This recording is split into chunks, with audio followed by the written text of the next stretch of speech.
Hi, and welcome to the Grasshopper Anzan mental training.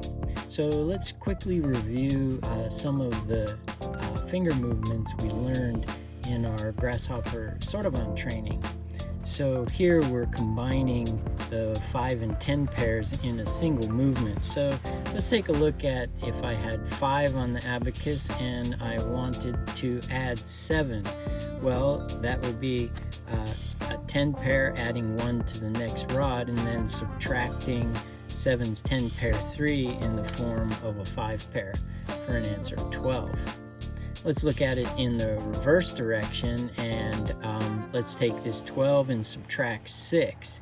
Okay, that's 10 pair subtraction, subtract 1, then I have to add 6's 10 pair 4 in the form of a 5 pair for an answer of 6. So you see our grasshopper movements there, and let's go ahead and take a look at those in our Anzan training. Again, I'll go ahead and take a look at the delta problem set.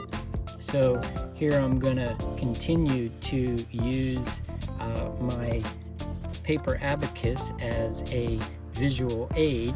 So let's go ahead and start this problem by adding 9 to our abacus. Then we want to add 4, so to add 4, that's a 10 pair, add 1 and subtract 6. I now have 13. Then I'm going to add 1 more. I have 14. And now I want to subtract 8. Okay, here's my grasshopper move. So I'm going to subtract 1.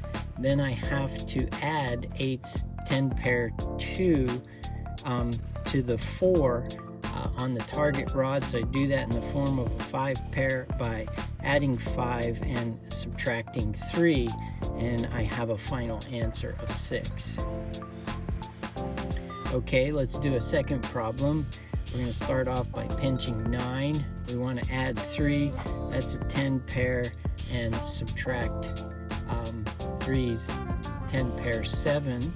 So I now have 12 on the abacus. Now I want to subtract 6. Well, here's the grasshopper, subtract 1, and then add 4 as a 5 and subtract 1.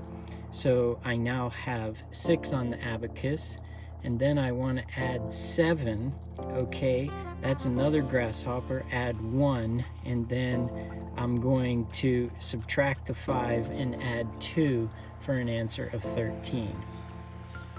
So there you have a couple good examples of our grasshopper moves doing Anzan mental training, and hope all is going well, and see you next time.